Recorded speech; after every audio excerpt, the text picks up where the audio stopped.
Hey everyone, welcome back to the channel.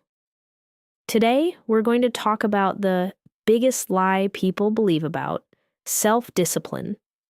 Most people think discipline means suffering. Waking up early every day, working nonstop, pushing yourself through pain and exhaustion. But honestly, that's not real discipline. That's just willpower. And the problem with willpower is that it never lasts forever. Motivation fades. Energy comes and goes. Feelings change all the time. But real discipline is different. Real discipline is a system. It's a mindset. It's a lifestyle that does not depend on your mood. It's about doing what needs to be done even when you feel tired, lazy, unmotivated, or when nobody is watching. Very few people truly understand this level of discipline, and that is exactly why they live with more control, more freedom, and more success than most people. Today, I'm going to share 7 powerful lessons about real discipline through a classic story. These lessons might completely change the way you think about self-control, growth, and success. Once upon a time, there was a wise and respected king who ruled over a prosperous kingdom. He genuinely cared about his people and worked every day to make his nation stronger and better. Because of his leadership, the kingdom became one of the most peaceful and successful lands in the region. The king had several ministers who helped him manage the kingdom. Each minister had different strengths. One was incredibly intelligent and strategic. Another was extremely hardworking and dedicated. But there was one minister the king valued more than all the others. His name was Daman. The king did not admire Daman because he was the smartest, and he did not favor him because he worked the hardest. The king respected Daman because of his extraordinary discipline. Daman stayed disciplined even when nobody was watching him. Even when nobody praised him. Even when nobody noticed his efforts. He treated small responsibilities with the same seriousness as important ones. And that kind of discipline was rare. The other ministers became jealous and confused. One day the king's most precious emerald suddenly disappeared. All the ministers searched everywhere, but nobody could find a single clue. Even then, the king calmly said, "Only Daman will find the emerald." The other ministers were furious. They asked, "We work hard. We serve you loyally. We never avoid our duties. Why is Daman always your favorite?" The king simply smiled and replied, "Time will reveal the answer." Not long after that, a major road construction project in the kingdom was finally completed. The king selected his 3 best ministers to inspect the road one final time. The first minister was known as the hardest working man in the royal court. To prove his dedication, he walked the entire road under the burning sun. He carefully checked every section despite the heat and exhaustion. When he returned, he reported, "There is only one small area with leftover stones and trash." The second minister was known for his intelligence and efficiency. Instead of walking, he traveled in a carriage with guards so he could inspect the road faster. He observed everything very carefully and discovered 2 messy areas instead of 1. Feeling proud, he thought he had done a better job than the hard-working minister. Finally, it was Damon's turn. But unlike the others, Daman returned much later. When he finally came back, he calmly said, "There are exactly 2 messy areas on the road."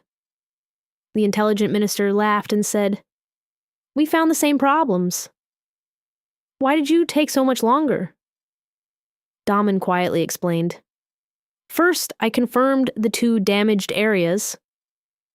But I didn't stop at identifying the problems. I asked the guards to help me remove the heavy stones, clean the trash, and repair every imperfect part of the road. And while cleaning the area, I found the king's lost emerald. At that moment, the king finally revealed the truth.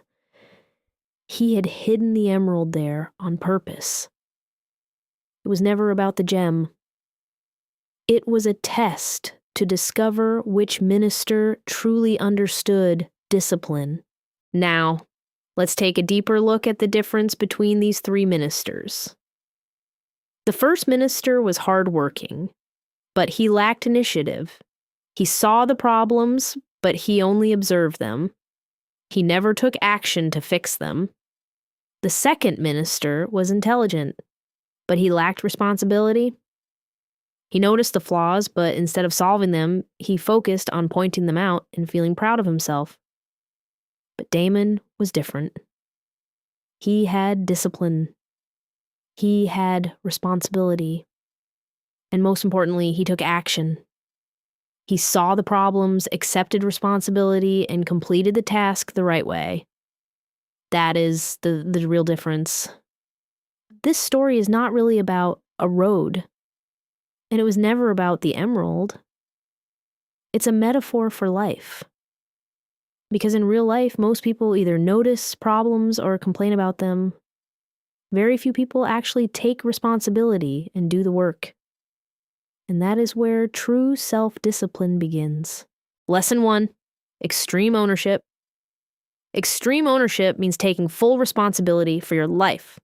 No blaming, no complaining, no excuses. Average people blame their circumstances. They blame other people. They blame bad luck. Disciplined people focus on solving the problem. That is the difference. Lesson 2. No bad teams, only weak leadership. People with real discipline know how to use resources wisely and work well with others.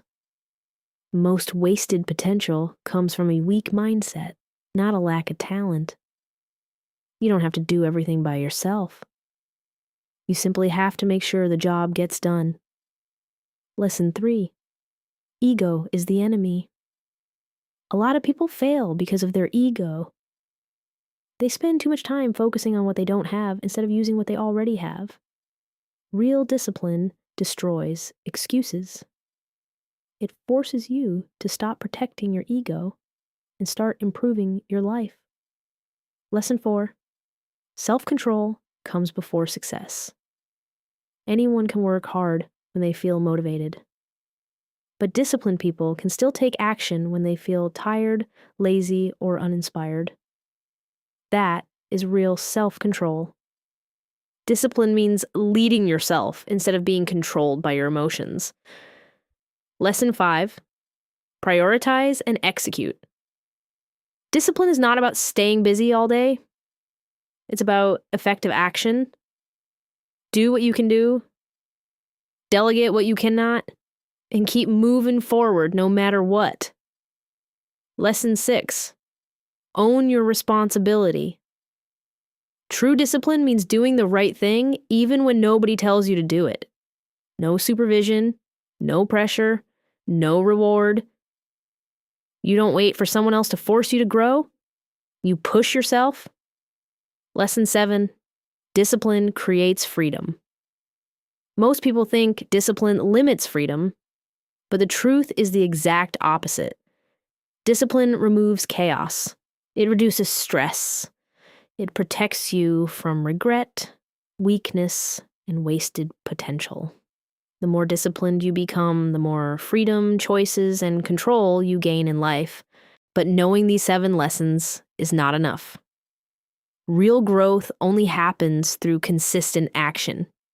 And the good news is, you do not need to completely change your life overnight. Real discipline is built through small daily actions. Tiny habits, tiny decisions, repeated every single day. First, take ownership of the small things in your life. Do not ignore little problems. Fix them immediately. Second, Remove one excuse from your life every day.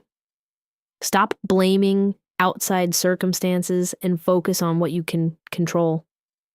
Third, learn to take action even when you are not in the mood. Start with just 10 minutes, because every time you act despite your feelings, you strengthen your self-discipline. And finally, take initiative without waiting for supervision. Do not wait for reminders. Do not wait for pressure. Do not wait until you feel motivated. Disciplined people act first. If you practice these small habits consistently, your entire life can look completely different within a few months. Before we end today's podcast, I want you to remember one important truth. Discipline is not punishment. It is your greatest superpower. Most people live based on their emotions. Only a small percentage of people live based on discipline and principles. The truth is, most people do not fail because they lack talent, luck, or opportunity. They fail because they cannot control themselves consistently. Motivation will always come and go. But discipline stays with you. And if you can truly apply these 7 lessons to your daily life, you will slowly begin to outgrow the people around you. Because real discipline is quiet. It does not need attention. It does not need validation. It simply changes your life little by little, day after day. Now, I want to ask you something.